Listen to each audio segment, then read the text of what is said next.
looking like doors of a barn. Only the structure of the building itself was stone. I wonder, did they keep guards in overnight? Knock, knock. Hello? Mika asked, and then waited. There was no response. So it seems they counted their locks to say whatever it is they're keeping.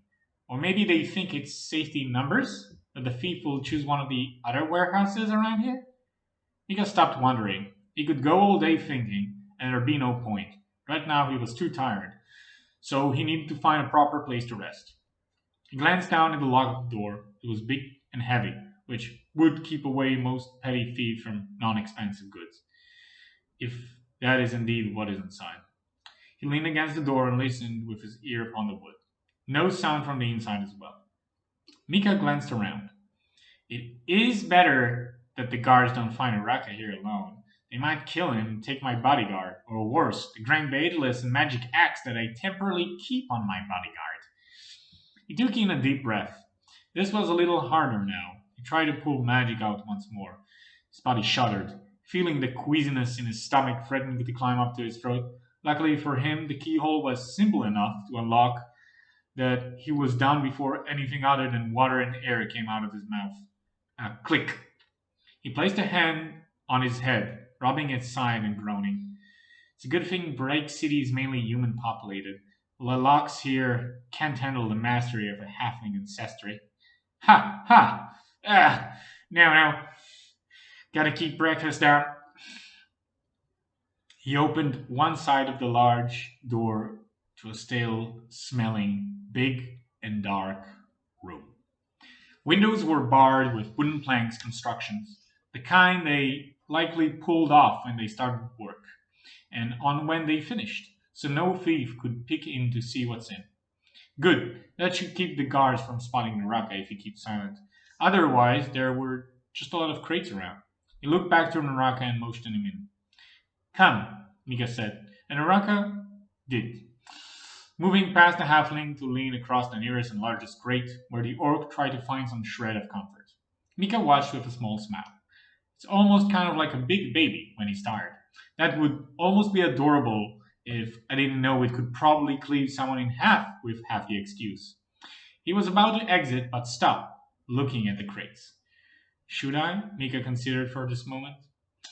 Staring at the crates, trying to figure out if they held special shapes, trying to spot maybe special symbols through the shadows, something to justify his interest in them. He debated internally for those few seconds to stretch to a few more if he should just walk over and check.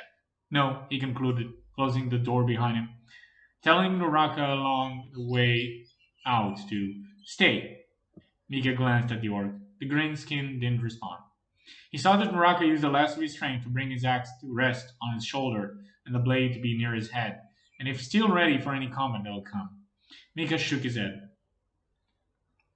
He walked away from the warehouse and glanced back at the door. That's right, no signs. That's what bothered him. Back in the factory, everything was clear and written down. How do the people who work here find their way? Mika didn't know if to be amused by humans or irritated by them. By their nature, they always seemed the kind who would stop at good enough and move on to something else. If possible, that something else would include an ale at the tavern rather than investing a few more moments to perfect something. I guess I could try the human way when I'm here. Should I shout for directions? No, the guards might be looking for us. I'd rather wander around than bother individuals with questions. Mika was no longer sure if he was joking. He took his backpack off his back and rummaged through it. While his hands started sloshing inside, he grimaced at that wet, cold feeling again. He turned the pack around and dumped out everything as carefully as he could, creating a small pool of water on the pavement as a result. He started retrieving all of his soaked belongings back to the backpack and only ended up holding in his hand a highly decorated wooden block that would fit nicely in a small palm. With a metal dual edge peeking from one side, he pulled on said edge and click! He transformed the block into a dagger. He grinned.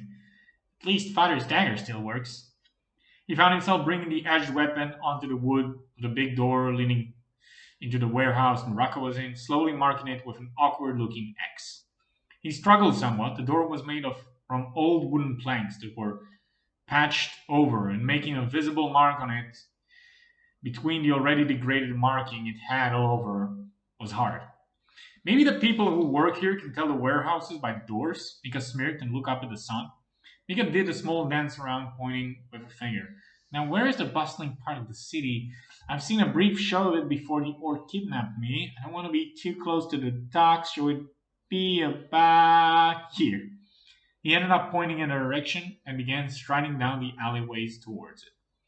At every turn, he would find another door or stone edge of a building and leave a mark for him to find later, either with his knife or taking some of the occasional rubbish he found throughout the streets and putting it at a crossroad of the alleyway. He would have to do, and he hoped it would be kept this way for a while longer for him to do this to and fro when he comes back to get Naraka.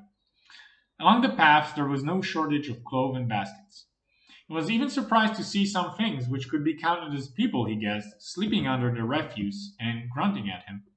They were man-like things, tall and thin, although he didn't look deeply enough to find out more. He thought they were called slum rats, poor folks, those kind of titles. From the corner of his eye, he spotted a warehouse that was still open as he crossed an alley. Now, on its way to close by the look of it, so he decided to quest an approach.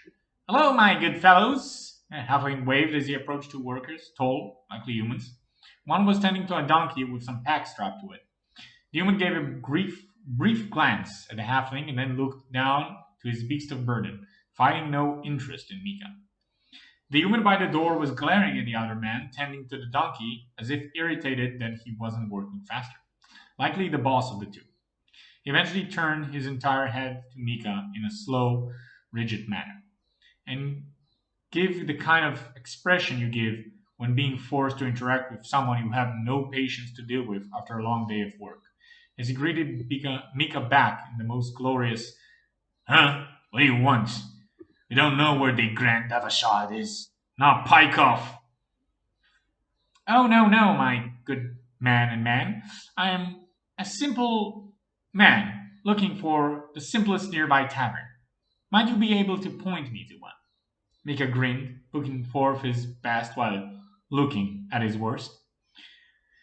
The man's gaze turned from that of fatigue to that of poorly disguised disgust. Without much moving, the man lifted up his hand and pointed further northeast. "There," he stated, the man's gaze remaining locked on the halfling, glancing down at him as if daring him to ask more. Mika was no foreigner to social cues. "Thank you," Mika meekly said, trying to look as grateful as possible as he hurried and said, pointed directly. However, once he turned away from the two humans, his face immediately turned towards a scowl. "There," Mika silently mimicked under his breath just before he entered a nearby alley. "Savages." After a while, Mika began to hear the murmur of an actual city and arrived around the time the street torches were starting to be lit on the other edge of the long bridge ahead of him, from which he could hear the city at completely find its rest, unlike the side he was on. He looked around at the rows of warehouses behind him, now that he was out of the unmarked paths. The bridge is likely separating this warehouse district from the more lively one, which I would have already been in resting if not for the orc. He walked forward, noticing now that he was waddling across the bridge. Not that the bridge was wooden and creaky or anything, it was a large and few carriages wide stone bridge with proper rails, and a good amount of distance above the water, likely to allow boats to pass through into inner piers, make offloading easier. No, he was waddling because now, in the open air outside of the stuffy alleyways, he noticed his clothes were chafing, hardened from being moistened by salt water, and given the state of his backpack, he spared had suffered the same fate. This was turning out to be an increasingly bad day by the hour. He finally braved the bridge and found himself in front of a tavern just on the other side. The grassy knoll, sound showing the silhouette of a man-like beast, or beast-like man, depending on your perception of the world, popping out of a bush, was presented and hung above the entrance. He wondered if he should have just dragged the orc here. Maybe I can leave him there for the night. Going into the alleyways in the darkness could be dangerous with all of those things calling themselves people squirming under the sheets of trash in the. Mika stopped and stared. He walked slowly towards a board that was hung in front of the tavern, one tattered with various announcements and advertisements for those who could read. And for those who could not, many also had drawings depicting what they were about, each seemingly trying to compete on the most outlandish and off-putting method of sketching to garner attention, which ironically made them all look the same to Mika. But that wasn't a reason Mika has been staring intently at a SketchUp note. Not at all. He read said note from down with a hop and stared at himself. One of them was grinning, and the other was in shock. Grinning below the sketch. Mika Hirschfield, wanted for murder. 10,000 carats reward. Dead or alive.